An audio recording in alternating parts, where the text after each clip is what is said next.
Sveiki, mano vardas Ugnius Savickas, sveikinuosi su jumis Verslo tribūnoje. Šiandien svečiuose Aušrinė ir Šarūnas. Labas. Labas. Sveiki. Pristatau ir taip, kaip priklauso pristatyti. Šarūnas Tarutis, Citus vadovas ir Aušrinė Citus plėtros vadovė. Bet ką tik pasikalbėjom, kad dar vienas titulas yra ir dar viena smagi rimta atsakomybė. Kūrybos. Čia tokia dar neoficiali, bet šalia papildomų. Čia labai gerai, tokie įrašai labai gerai. Pažadą paleidom, dabar jau nebeturės kur pasitraukti kolegos ir sakys taip, Aušrinė puikiai išpildo ir šitą dalį. Ir ne veltui aš tą pasakiau, nes čia šiandieninė mūsų tema, jinai truputėlį turės tokį labai ryškų leitmotyvą ir prie tos temos turbūt mes dar sugrįšim. Faktas, kai kalbini Citus, turbūt visiems aišku, kad tema bus kažkas apie kietus dalykus, ne? Kažkas apie, plytas, gelžbetonį, pastatus, kurie vėliau tampa istorijomis, tampa, miesto veidu ten ar panašiai.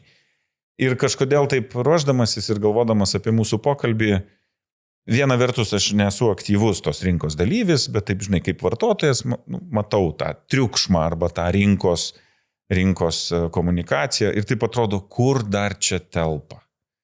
Atrodo, kiek dar čia daug tų, ten būtais, tūkstančiais vienetais, atrodo taip ir dar naujas projektas, ir dar naujas. Gal tada, Šarūnai, pradėkim nuo jūsų tokį, tas elastingumas, tas talpumas, ar čia tik tai kapitalo klausimas, kad imk daryk, ar čia labai subtilu jau ir tokio labai reikia išminties, labai ten išieškota, atitaikyti, kad, visgi šita veiklos rūšis dar būtų ir efektyvi, ir apyvarti, ir judėtų.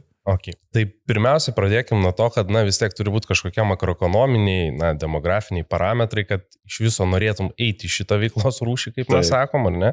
Tai, matom šiai dienai Lietuvoje ir ypatingai Vilniuje ta nekilnojamo turto rinka yra pakankamai, neblogoje būklėje, tas susidomėjimas būstų yra iš tikro didžiulis. Matom ir pernai pakankamai ženklus būsto kainų kilimas buvo ir ta pasiūla ir paklausa buvo rekordinė ir matom, kad niekas nepasikeitė šiais metais. Tai iš principo rinkos situacija yra tokia, tikrai galima, jeigu vienu žodžiu pavadinti, tai aktyvi rinka. Taip. Tai natūralu, kad aktyvi rinka suponuoja ir rinkos dalyvių lūkesčius toliau veikti ir uždirbti toje aktyvioje rinkoje.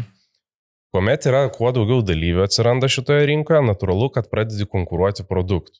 Tada prasideda jau, kitas tavo konkurencinis žingsnis, o kaip mano produktas bus patrauklesnis šalia kitų plėtotojų, kurie siūlo, iš vienos pusės mes galim sakyti labai primityviai, juk produktas tai labai panašus. Statybų techninis reglamentas visiems vienodas, teisės aktai visiems vienodi, ten būtų plotas minimalus, ant mazgo plotas minimalus, aukštis ir panašiai, bet vis tiek, kuriant produktą, turi daug daugiau detalių, iš kurių mes galim ir sudėti tą galutinį produktą. Ne? Tai čia, manyčiau, dabar yra, ir ką matom ir pas kitus rinkos dalyvius, galvoja, kaip tą būsto projektą padaryti patrauklesnį, išskirtinesnį, įdomesnį. Nes bendrai, pirmiausia, rinkos aktyvumą mes matuojame šiek tiek žingsniu atgal, ne pagal tai, kiek perka būstus, bet ir žiūrime ir kokios nuotaikos kitų plėtotojų biurose. O geriausias nuotaikos veidrodis, tai kaip jie dalyvauja įsigijimų, teritorijų įsigijimų. Ar ne? Tai matom, kad šiai dienai įsigijimų rinka yra ypatingai karšta ir aktyvi. Tikrai, mes pakankamai stipriai toliau perkame naujus projektus. Tai, kiekvienose dėrybose, kiekvienam projektą, taip kaip juokauju, išvažiuojant iš pardavėjo parkavimo aikštelės, vis tiek greičiausiai pasimojuoji su kolega kitų vystytojų. Tai, natūralu, visų darbo principai panašus, tas teritorijas, analitikai skanuoja, ieško, žiūri, konsultantai siūlo. Tai matom, kad šitoje vietoje rinka aktyvi, bet, ką aš noriu pasidžiaugti, kapitalo struktūra visai pasikeitus. Į rinką įėjimo barjeras yra labai stipriai išaugęs, todėl mes šiai dienai turime vis mažiau ir mažiau tokių, kaip pavadinkim, oportunistinių vystytojų, kurie veikia kažkur visiškai kitam versle, turi atliekamų pinigų ir galvoja, eisiu pavystyti. Tai tiek reglamentavimo, tiek visų įmokų, mokesčių mechanizmas dabar taip užkėlęs barjerą įeiti į rinką. Ir, rinka tampa tokia labiau profesionalių žaidėjų, kurie jau turi įdirbį, patirtį ir kapitalą. Vėlgi, kapitalo dabar, pakankamai daug ir laisvo yra pas vystytojus, veikia labai daug fondinių struktūrų, kur, investuotojai dažnai žmonės ateina ir sako, aš nežinau, jeigu ir tau parduosiu sklypą, o ką aš su tais pinigais darysiu? O tai kur aš juos dėsiu, man jie nuvertės. Tai natūralu, kad tie instrumentai investiciniai, jie irgi padeda pritraukti investuotojus, visuomenė vis labiau ir labiau šviečiasi ir tą investavimą supranta kaip savo gyvenimo dedamąją. O kas link paklausos žiūrint, tai mes matome keletą momentų, kurie stipriai katalizuoja rinką artimiausių metų. Tai visų apkalbėta palūkanų norma ir Euriboras, ar ne, jisai labai jautrus tavo paskolos aptarnavimui. Kiek tu savo pajamų išleidi paskolos aptarnavimui. Kitas dalykas, mes turim tą tokį vienkartinį efektą su pensijų kaupimu. Tai mes net, kaip juokavom pas save biure, nemaža dalis klientų ateina pirkti būstą ir sako, ar galima man avansą išskaidyti iki balandžio mėnesio 2 savaitės. O kodėl? Nereikia, tai tada man jau ateina, sako, jau tie pinigai, kuriuos aš jau užpildžiau. Čia, realus projektas iš mūsų biuro, tai aš net nebejoju, kad čia bus. Nes Citus nėra išskirtinis, čia pas didžiąją dalį vystytojų tikrai tokių atvejų pasitaiko. Ir prognozijas yra, kad tikrai daug žmonių įsitrauks tos pinigus, tai aišku, tai gal ateityje infliacija ir panašiai, bet dalis pinigų bus tikrai nukreipti į būsto rinką. Tai, reziumė, būsto rinka aktyvi, bet tie plėtotojai, kurie supranta, kad paklausa irgi kažkada yra baigtinė, privalo kurti geresnį ir įdomesnį produktą. Čia man ir buvo įdomu, viena vertus, kai sakot aktyvu, pakankamai aktyvu, yra kapitalo, yra, nežinau, geri lūkesčiai arba tie lūkesčiai pozityvūs, tai atrodytų, ar reikia taip subtiliai ir taip giliai išieškoti jau tą vadinamąjį produktą, ne tik tai jau tą techninį reglamentą, ten būstas toks, ten fasadas toks ar spalvingumas toks, bet kartu dar eiti giliau į kažkokį net emocinę dalį to produktą, žinai, nes, taip sakytum, tai vis tiek yra ir laikas, ir kaštai, ir visa ta tokia rinkodara, sustatymas, ten sudėliojimas, jeigu visgi, taip sakant, kaip ir sakai, rinka aktyvi, pinigų yra, žmonės ieško, kur juos dėti, gal, žinai, paprastesniais projektais galima. Bet čia ir įdomu tada panagrinėti jūsų tokį, aš nežinau, ar naujausią, bet vieną iš šiuo metu tokių jau pristatomų drąsiai, reiškia, tų objektų arba tų projektų. Gal tada taip vis tiek iš pirmų lūpų jūs ir papasakokit, koks tas vystomas produktas, o paskui ten panagrinėkim, kas jame tokio ypatingo. Nežinau, gal... Aš gal trumpą dar ekskursą padarysiu dėl to grožio, ar ne, referuojant, kai, atrodo rinka gera, norisi, kam darom kažką ekstra, jeigu galim paprastas dėžutės daryti. Tai gyvenimas keičiasi ir gyvenimas juda į priekį, žmonės keliauja. Mūsų lietuvaičiai daug keliauja, mato užsienį pavyzdžių. Grįžus man iš užsienio dažnai norėtųsi, kad neprasčiau būtų ir pas mane. Vienas dalykas ir tada pas mes dažnai pamirštam estetikos svarbą. Ir labai mano geras yra pavyzdys, kuomet išsirenki kažkokį kraštą, kur yra jūra ar vandenynas ir yra saulėlydžio laikas. Ir visada pilna žmonių žiūri. Dėl ko? Nes estetika teikia pasigerėjimą, gamina mums dopaminą ir taip toliau. Tai aš manau, kad ta estetika ir estetikos poreikis pas mus gyvenime vis daugiau ir daugiau atsiras, nes iš kitos pusės mes turim vis daugiau streso, darbiniai veiklos skubėjimai ir taip toliau. Ir kažkas mus turi nuraminti, nes ne kiekvienas žmogus sau gali leisti, ypatingai Vilniuje, kur mes neturim jūros ir kartais su saulė mums nėra taip jau gerai tam tikrų sezono laikotarpių, kad save nuraminti žiūrint į saulėlydį. Tai bet kokie malonūs akcentai ir smulkmenos, mums padeda geriau ir laimingiau gyventi. Ir čia ir kitas dar momentas, mums ir kurti estetinius dalykus irgi padeda maloniau ir smagiau gyventi. Taip. Galų gale projektą tokį realizuoti. Taip, ir tas dirbs dopaminas. Taip. Aušrinė, koks čia tas jūsų projektas? Taip, čia mūsų toks dabar artimiausiai startuojantis Citus arti projektas. Ir jisai yra naujamiesty. Tai tokioj labai dabar trendiniai, sakyčiau, teritorijoje. Ir projektas iš esmės atitinka visus modernaus projekto lūkesčius. Yra A++ klasės, turėsim beveik 300 butų. Projektas turės vidinį kiemą, bus funkcionaliai išplanuotas, bet turbūt čia šituo neįsiskirsim, nes kaip ir Šarūnas minėjo, dabar visi projektai yra panašus tuo. Tai mes šitam projektui užkodavom tokią kitą gal žinutę, ką ir koduoja netgi projekto pavadinimas. Tai jis toks yra dvilypis. Arti tai reiškia ir kad arti visko, nes naujamiestis labai patogi vieta, patogus susisiekimas, arti senamiesčio, arti Vingio parko, tai tu esi tokia arti gyvo miesto ritmo ir plus koduoja tą žodį art menas.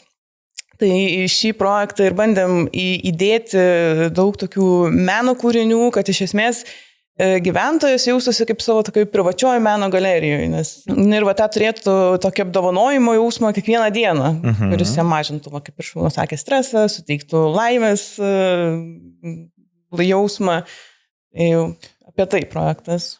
Čia tikrai tas estetikos efektas matyt, bet iš kitos pusės, taip tuo pačiu čia, taip jeigu jau biznio terminais, bet tai sumažina segmentą, klientų ratą tam tikrą, nes kažkas, kas sutinka arba priima tokį vertės pasiūlymą, arba tokį tą ekstra layer, ne, tą tokį, tai, turbūt čia normalu sakyti, kad segmentas yra ten vienoks, žiūri pragmatiškai, ten tiesiog, nežinau, ekonomiškai, ten nuomai, investicija ar ten gyvenimo ir panašiai. O čia jūs prideda tokią vertę ir ar tada nėra baimės, kad viena vertus tai kainuoja, ne tai padaryti, tai reikia tada kainodara vertės pasiūlymas, jisai keičiasi.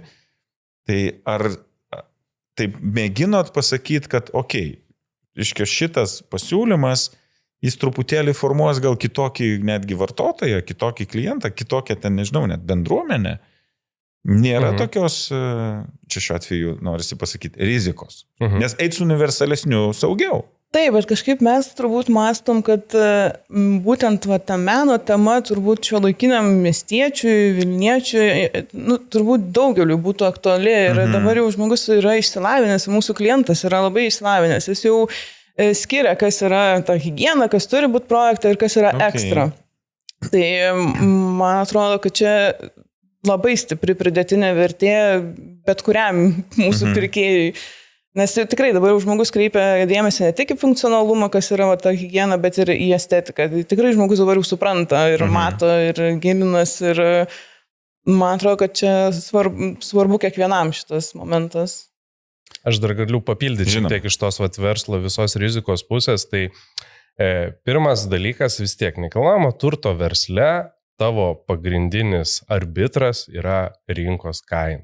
Na, kad ir koks tu būsi gražus, aš nesu matęs projektų, kurie sukurtų tiek pridėtinės vertės, kad jie nuo šalia esančio palyginimo daikto turėtų reikšmingą didžiulį kainos skirtumą. Tai vis tiek mes turim suprasti, kad ir Citus arti projektas, jisai nebus visiškai kitos kainos kategorijos, negu šalia kiti naujamiesty esantis projektai. O dabar nedidelis kainos skirtumas, mes turim savo praktiką, pamatę, kaip tai veikia. Mes, Citus Mūnai projektas, tai nepaslaptis buvo pakankamai, daug kitų plėtotojų šalia projektą ir kaip ir pradžioje sakiau, STR'as visiems tas pats. Bet mūsų projektas buvo daugiau investuota į išvaizdą to projekto, architektūrą subtilesnę. Ir mes, kas mėnesį su analitikai sėdėdami, kaip, matom, kad tokius pačius butus pas mus nuperka, net kartais 200-300 eurų už kvadratinį metrą klientas brangiau, tai visgi rodo, kad žmogus pirkdamas būstą, kartais visiškai proto ribose vien tik į kainą nežiūri. Tai, kažkoks elastingumas ir tos rizikos suvaldymas visgi yra ir mes per savo projektus matom, kad, gražiau jį padarius, žmogus linkęs su tą estetiką sumokėti. Čia gal panašiai pasakysiu, nežinau, vėl apie tą saulėlydį ir tai viešbučio kambarys, su vaizdu į jūrą ir su vaizdu į sodą, pagal standartą ten šiukšliadėžių išvalymo lygį, čiužinio aukštį ir taip toliau, tai yra tas pats kambarys. Bet, tam tikrą kainos skirtumą žmogus linkęs mokėti, nuo tam tikro skirtumo jisai nebelinkęs mokėti. Tai vėl čia jau menas viduje biurose kainodara balansuoti, kur tas yra elastingumas ir pataikyti. Tai, atsakant trumpai, rizikuodami nesijaučiam, nes, esam tokių dalykų darę ir matom, kad, klientam tas patinka, kaip Raušinė minėjo. Čia turbūt girdžiu, ką sakot apie tą informuotumą, kad aplinka, rinka ar tam tikras spindulys ir kaip sakot, tie rinkos kainos ten rėžiai, jie neleidžia, kaip sakyti, į pievas nuvažiuoti. Taip. Praskleiskit truputėlį užkulisius, labai smalsu, taip, jeigu kiek galit papasakot, sakykim, ten išžvalgėt teritoriją, aptikot dar galimybę kažką tai plėtot, kaip atsiranda tas konceptuali idėja? Ir šituo atveju, arti, žinai, kaip atkeliavote iki tokios versijos, suprantu, kad tai yra, kaip ir sakei, ir jūsų džiaugsmas pasileisti kūrybinius plaukus, ir, žinai, kiek tame yra, kažkokio vėl racionalios analitikos, čia klientai, čia segmentas, čia norės, čia taikykim, čia jaunos šeimos, čia ten plotai tokie. O kiek yra tokios, kartais norisi sakyti, tokios, žinai, kaip kokiam nors mados industrijai, tokia mados namų toks pareiškimas, žinai. O žiūrėk, darom taip ir tai bus naujas standartas, žinai. Tokio, bet tame yra šiek tiek, gal, nenoriu sakyti visai avantūros, bet tokios vidinės drąsos, paimti ir pasakyti, kad žiūrėkit, pakeičiam suvokimą apie tai, kas yra ten, nežinau, minimalus ten gyvenimo standartas ir, žinai, su objektu iškeliaujam. Kaip šitas objektas atėjo iki meno? Tai iš analizės. Pirma yra analizė. Analizė teritorijos, iš esmės daug ką diktuoja, kuriant konceptą pats projektas, jo vieta, nes, kadangi šitas projektas yra būtent tokioj naujamiesčio teritorijai, tokiai transformacijos, sakyčiau, vietoje, tai menas ir tokia transformacija yra glaudžiai susijusi. Tai iš esmės daug ką diktuoja jau vieta, nes ten, tarkim, jeigu projektas yra kažkokiai gamtiniai teritorijai, tai vėlgi kitas konceptas, kitas klientas, taip pat, aišku, ir mūsų užduotė būtų programa, tai mes jau matom savo klientą, įsivaizduojam, kas čia ateitų, kas jam svarbu, ko jis norėtų. Tai pirma iš tokios užduoties susiformavimo ir matymo, kam mes tą projektą kuriam. Tada jau sėdam komandoje, turim savo vidinės komandas ir brainstorminam, kuriam galvojam, kas būtent atlieptų tą poreikį. Tada praskleiskit, o ko tikitės? O tas būna tas ICP, tas Ideal Customer Profile, tam kam statot, kur sakytumėt, tokiam žmogui tai yra, idealiai tobula vieta. Vis tiek turbūt apsibrėžėt tam tikrą profilį, tam tikrą, galų gale būtent tam profiliui žinutę konstruojat, ta tokia, kam taikot šitą objektą? Tai turbūt tokia platesnė prasme, tai tokiam tikram miestiečiui, man atrodo, kuriam svarbu vieta, kuriam svarbu estetika, kaip ir minėjom. Siauresnė prasme, tai mūsų projekte yra didesnė dalis mažesnių butų. Tai aišku, jau diktuoja profilį žmogaus, tai galbūt tai pirmo būsto pirkėjas, kuriam svarbu ir kad tas jo pirmasis būstas būtų estetiškas geroj vietoj. Ir kitas turbūt diktuoja vieta projekto, kadangi naujamiesty yra daug įsikūrusių įmonių, startupų, meno galerijų, tai jau diktuoja, kad ten dirba tokie jauni profesionalai, kuriem irgi svarbu turbūt, kaip jie gyvena, kokioje aplinkoje, turbūt kad galėtų ir pasigirti, kur gyvena, toks ir išprusus iš principo žmogus, bet ir toks mėgstantis tokį greitą miesto gyvenimą. Tai tokiam mes turbūt žmogui kūrėm projektą.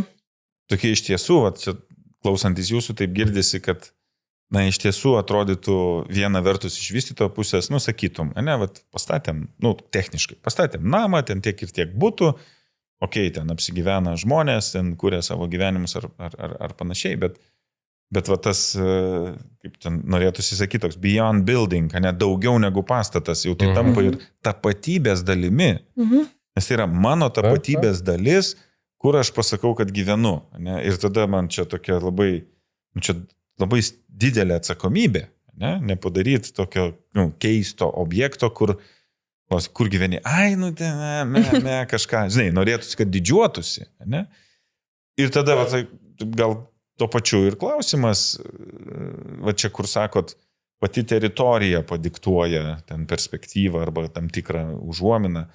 Gal čia taip, vėl aš nesu NT specialistas, bet pati lokacija ir lokacijos perspektyva, jeigu taip žiūrėt į tokią ilgalaikę vertę, jeigu sakytumėm, kad gyvenamoji vieta galėtų būti kaip vynas, ne, ten su laiku bręsta ir su laiku ta vertė didėja, nes turbūt su NT taip ir yra, kad jeigu jau teisingas objektas, gerai sukonstruotas, jeigu jis, kaip sakyt, su geru prekiniu ženklu, tai jis ir vertę augins. Žinom. Tai aš gal apie lokaciją dar, šiek tiek vis tiek yra nekilnojamo turto ta auksinė taisyklė, 3 esminiai parametrai, tai vis tiek visi sako vieta. Šita vieta, tai pirmiausia, turbūt reiktų, jeigu Vilnių žiūrėti, tai patogiausia pasiemam Google Maps, žiūrim į žemėlapį ir žiūrim centrinę dalį, kiek dar kur įmanoma kažką vystyti, nes, matom demografinius rodiklius, imigraciją matom, iš vienos pusės gaila, kad imigracija į Vilnių sekina regiono aruodus, iš kitos pusės turbūt jau nebesustabdomi veiksmai ir tai turbūt toliau Vilnių ir projektuosim, kad anksčiau ir vėliau būsim, jau ir dabar ekonomiškai tai yra vedantis, išlaikantis valstybė miestas. Ir šitoje vietoje suprantam, kad bus poreikis žmonėms toliau kraustytis į Vilnių, keltis ir tai yra centrinė lokacija, žiūrint iš tos pusės, konkrečiai Citus arti projektas, mes galėtumėm sakyti, kad vystytojas pardavinėja lokacijos gerumą, nes, turi čia sklypą. Taip. Tai tas vystytojas 20 metrų nuo to sklypo iki kitoj pusėje gatvės nusipirko dar vieną teritoriją, kur mes ten dar projektą projektuojame. Tai kaip jau ir mes tikrai tikim, jeigu toliau perkam, jau turėdami projektą, dar toliau perkam toj teritoriją ir matom, kiti plėtotojai irgi ten konsoliduoja sklypus. Tai, aš kaip visada sakau, žmogui būstą perkant dar labai svarbus ir vertės prieaugis. Visada istoriškai didžiausias vertės prieaugis ten, kur nieko nėra, bet tu žinai, atsiras labai daug. Nes tai taps, vienas turbūt pirmųjų Vilniui pavyzdžių, turbūt Šiaurės miestelis buvo, kai, buvo kareivinių toks miestelis, kur ten, su dviračiai žvyrkeliu važinėdavo vaikai, o tapo, toks miestas mieste, jau šiuolaikiškas ir, jo kainų augimas ir, išpopuliarėjimas tikrai buvo. Tai tokių vietų mieste tikrai atsiranda. Ir, žiūrint pagal lokaciją, čia dar labai svarbus aspektas, kad tiem žmonėm, kas su automobiliu, čia yra aplinkelis prie pat. Iš karto į aplinkelį gali iššokti, kiek metrų atstumas, aš nepasakysiu, bet ten 100 metrų yra ir tu gali aplinkelį, lygiai taip pat gali važiuoti daugelį žinio Vilko gatvė į šiaurinę miesto dalį, gali išvažiuoti iš miesto ir taip toliau. Ir lygiai tas susisiekimas, aš dar šiandien ryte atsidariau žemėlapį, galvoju, kad čia pasižiūrėt faktus, tai iki Senamiesčio ribos pėstute per Google Maps rodo 20 minučių. Tai tikrai toks atstumas pakankamai sveikas, tai jeigu išeinu valandą pasivaikščioti su šuniuku, tai aš jau taip užkabinu ir Senamiesčio, galiu gal net ir staptel kažkur kavos pasiimti ir grįžti namo. Tai ta lokacija pati iš savęs tikrai patraukli, nes jeigu ten jau reikėtų eiti ten valandą ar daugiau, tai jau būtų žygis, tai savaitgalį galima būtų daryti, bet čia galima ir kasdienė vakarinė veikla tokį dalyką nusimatyti. Tai bendrai žiūrint, dar teritorijoje yra nemažai ir verslo. Tai pernai metais vienas didžiausių biurų nuomos sandorių būtent vyko toj lokacijoje, Tekzičio visas projektas yra. Tai ten labai įdomus kampusas su daug maitinimo įstaigų, pirtys atsiranda, tas toks kaip Aušrinė ir sakė, toks tas vaibas tų visų tokių kūrybinių labiau žmonių ir nieko čia naujo.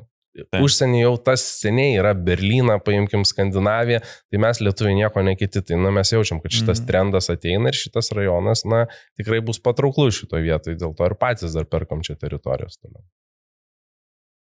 Klausydamasis taip irgi mintimis keliauju per žemėlapį ir taip, kiek pažįstu Vilnių, tokių galvoju, bet čia visai toks off-topic klausimas galvoju, kada ateis laikas, kaip čia, tas teritorijas, nežinau, net valyt daug stipriau, jas transformuoti, nes yra tų visokiausių senųjų kvartalų, kurie, pobaisiai, pavadinkim taip tą, kaip čia, senoji architektūra, tokia ten blokinė ir viskas. Bet čia daugiau retorinis, taip, klausydamas pergalvojau. Kad, vienas atsakymas yra labai aiškus, kas kiekvienus tarybų rinkimus tas būna, nes buvo Seimo narių, kur sakė, kiekvienam tarybos kandidatas, kiekvienam pabūta Lazdynus.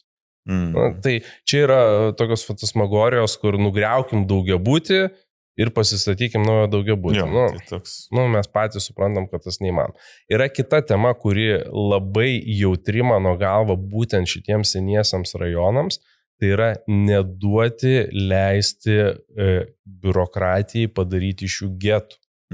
Ir kartais tam tikrais aktais teisės tai yra bandoma daryti, nes mes turim, pavyzdžiui, seną mikrorajoną ir mes kaip Citusas esam turėję patirties tikrai tokios ir labai geros, kuomet tu senam, tam blokiniam rajone nuperki kažkokį sklypą ar seną pastatuką ir ten pastatai naują daugiabutį. Tai ką mes padarom, žiūrint jau nebe iš vystymo pusės, bet iš socialinės pusės, tai į tą rajoną ateina nauji žmonės.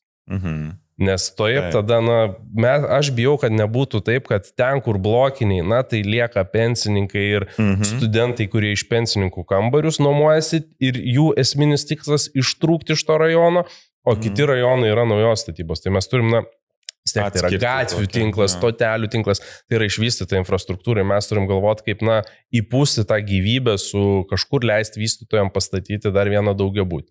Gal kažkur, atsiradus daugiabučiui pasikeis visuomenė tam rajone, socialinis burbulas, atsiras iniciatyvos ir tuos blokinius namus tvarkyti, renovuoti ir, tai tada užsisukti, nes jeigu mes ten nieko neleisim padaryti, anksčiau ir vėliau getas pataptų. Taip.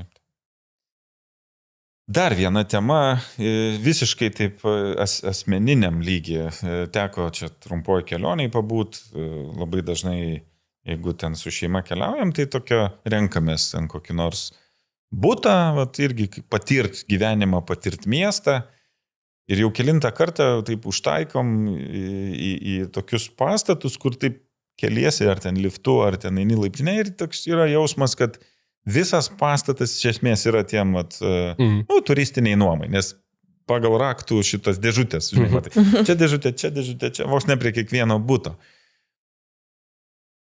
Man smalsu irgi taip truputėlį pažinti ir pačią industriją. Jūsų atveju, vystot naują, netgi sakau, tą miesto tapatybės elementą. Ir kiek tame, žinai, paprastai būna ir ar tai valdot ar nevaldot, kiek yra proporcija gyvenimui, kiek yra proporcija tokiai trumpalaikiai investicijai, ten, kad neva į Booking ar į Airbnb pakabinsiu, ir ten man tada visiškai vienodai, kokia ten ta laiptinė arba koks ten tas, žinai, menas, ne menas, taip šaržuoju šiek tiek. Jo, aš suprantu, bet ar tai keičia patį objektą ir jo natūrą, pavyzdžiui, nes lygiai taip pat jūs galit užstiprinti, pavyzdžiui, žinutę, kad labai gera grąža, labai gera, žinai, investuokit, pirkit, 3., 4., 5. būstas, bet aušinė, ką jūs sakėt, o gal tai yra kaip tik ta mintis, kad tai pirmo būsto galbūt objektas, arba sakom, jaunom šeimom labai patogu kurtis ir čia kurti gyvenimą, žinai. Bet man labai smalsu suprasti, kaip jūsų darbotvarkiai yra toks aspektas. Iš principo vis tiek užduoda būtų programą. Būtų programą užduoda analitikai, o analitikai gauna tą informaciją ištyrę rinką. Tai natūralu, jeigu mes einam kažkur į periferiją, tai tikėtis, kad ten pusę būstų nupirks investuotojai ir dar juos nuomos ne ilgalaikę nuomą, o trumpalaikę nuomą, būtų naivu. Citus ar tie atveju, ir būtų programa ir pats rajonas iš tikrųjų indikuoja, kad tikrai nemažai atsiras tokių, kurie investicijai perka tą būstą. Ir visada mes turim lakmuso popierėlį, mes dar pardavimų nepradėję, tai kiek ten, tarkim, asmeninių messengerių žinučių gaunu, kai kada atsiųsk planus ir taip toliau. Ir didžioji dalis tų žmonių yra ir tokių, kurie savo ieško, bet yra ir tokių, kurie investicijai nori nupirkti. Tai yra, savaime suprantama. O dabar dar grįžtant dėl to meno ir išnuomo Airbnb, tarkim, tai dažnas vartotojas, nesakai ir pats keliauji, kartais tau menas ir įdomesnis projektas padeda išsiskirti iš konkurentų Airbnb.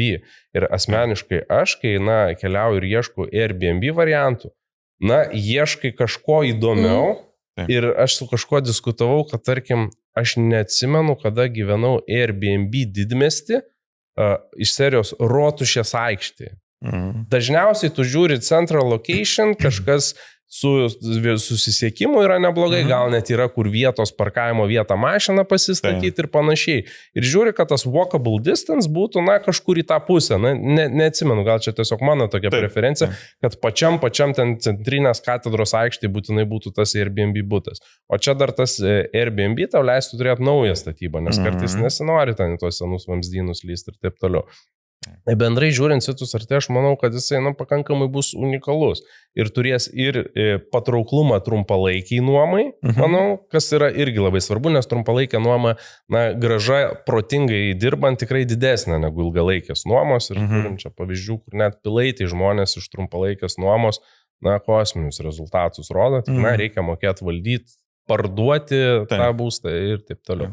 Bet tiek bus ir savo, tai atsakant bendrai, jeigu statistiškai rinką žiūrint, ilgametė rinkos statistika praktiškai būsto pirkime yra 70% būstų yra perkama savo, 30% investicijų.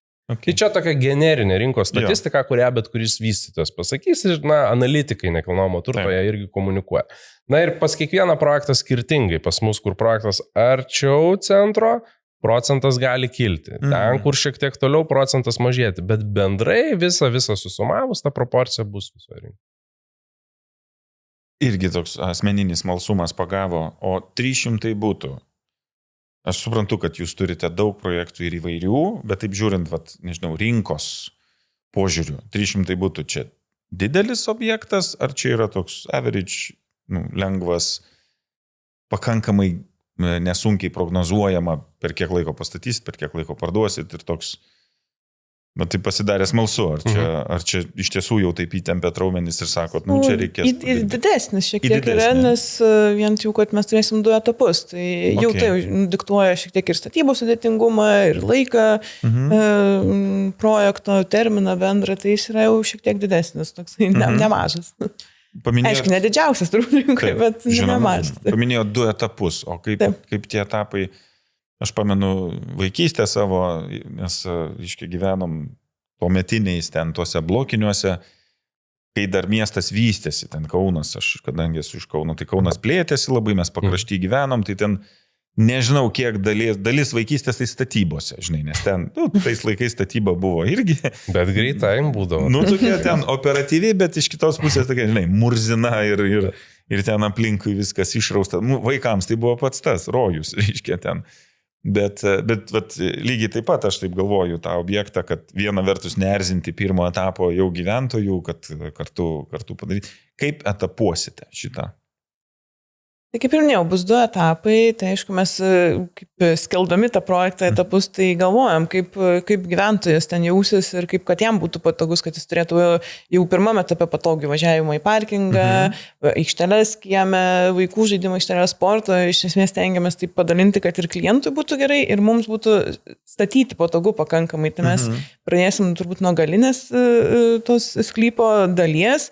Bet iš esmės su pirmo etapu jau ir įrengsim ir įvažiavimus į parkingus, kiemo didesnę dalį įrengsim, tai iš esmės tas gyvenimas jau bus pilnavertiškas ir klientas ten gyventojas galės džiaugtis namais pilnais. Aišku, tai statybos nuės bet kokiu atveju trukdo kažkiek, čia neišvengsi, kad po langu, bet stengiamės statyti greitai, kuo greičiau palikti gyventojams, jiems jau džiaugtis namais. Tai. O pirmame etape kiek būtų, kaip čia, išmesite į rinką ar bus pasiūlyta rinkai? 190, man atrodo, šiek tiek didesnė dalis.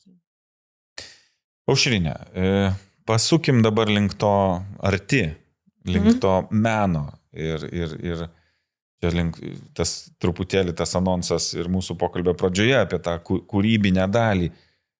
Koks menas? Kaip atrinkti? Nes aš toks, kaip sakyt, šiek tiek gal nesu giliai tame, truputį galiu gal vadinti save diletantų, taip giliai nepažįstu, čia didelė atsakomybė, nepadaryti kičo. Ne? Taip, čia mūsų pagrindinis būtų uždavinys. Taip, čia mano didžiausia baimė, kad kažkaip nepakryptų, tai iš esmės jau aš prižiūriu, kad tikrai būtų darbai kurti būtent šitam projektui, kad neatsirastų kažkokio kičinio elementų pritempimo prie temos. Tai tie darbai atkeliaus iš įvairių šaltinių, tai, pavyzdžiui, laiptinius mes kabinsim laiptinėse autorinius darbus ir dabar bendradarbiavom su Vilniaus dailės akademija, tai visi darbai bus sukurti būtent šitam projektui, jaunųjų menininkų, tai iš esmės džiaugiamės šitą partnerystę. Manom, kad tikrai labai taip papildys šitą projektą. Taip pat atsirinkom menininkę, kuri mums rengs sklipe skulptūrinę sieną. Tai irgi, kai ieškojom, tai mūsų kriterijai buvo tokie, kad tai būtų modernus, šiuolaikiškas, aktualus, tinkantis prie projekto, vietos, temos, braižas. Tai irgi atsirinkom, šiuo metu tokiam procese pačio to kūrimo esam. Taip pat turėsim instaliacijų ir vienam hole planuojam tokią jau viduje instaliaciją padaryti. Kieme instaliacijos veidrodžių, ant stogo tokią šviesos instaliaciją planuojam, tai to meno bus tikrai įvairaus ir visokio tipo. O atrinkinėjom, tai kaip ir sakiau, remiantis tais kriterijais, kad būtų unikalus, šiam projektui sukurtas, vengiam tokio kičo ir kad būtų aktualus šiai dienai, kad nebūtų kažkoks pasenęs ar iš esmės, kad būtų šiuolaikiškam žmogui skirtas priėjimas. Čia iš vis taip dabar pagalvojau, tarkim, ten suprantu, ten skulptūriniai dalykai ir tokie infrastruktūriniai, tai, suprantu, tai yra objekto dalis, bet kokie nors, nežinau, dailės kūriniai, o tai kieno bus nuosavybė, nes jeigu, sakykime, gal kažkuris tai tas, kaip sako, dabar jaunas menininkas, paskui vertė ten šaus, reiškia, galbūt taps labai pripažintų ir paveikslai irgi yra investicinis turtas, ne? Tai ten, žiūrėk, gal ir ne vien butas brangti, gali ir tas koridoriaus atributai brangti, ne? Čia tokia net atskira turto valdymo veikla turbūt kažkokia užsikurs. Ar įkuriat ir perdodat gyventojų žinion? Čia toks naujas, man skamba kaip toks naujas aspektas, ne, to administravimo ir valdymo veikloj. Mes perdodam klientą, paliekam viską klientui, mes sukuriam ir atiduodam klientams, gyventojams patiems jau prižiūrėti, tausoti tos daiktus ir, aišku, jeigu vertė pakils, tai pakils ir jų gyvenamosios vietos vertė, čia natūraliai. Tai yra mechanizmo, ne? Tai yra, vis tiek nekilnojamo turto vystytojas išeidamas iš projekto viską perduoda gyventojams. Tai mes turim projektų ne tik su meno kūriniais, ten yra projektų su baseinais, yra projektų su sporto salėm, įrangom ir taip toliau. Tai faktas, kad atiduodam ir čia, aišku, nei sporto inventorius, nei tas baseinas potencialaus vertės prieaugio tokio neturi. Tai čia, labai įdomų klausimą uždavėjai ir jisai, jeigu taip lūkestis būtų, mes negalim apsisaugoti, kad kažkas nepavoks to darbo. Eigoj, ar ne?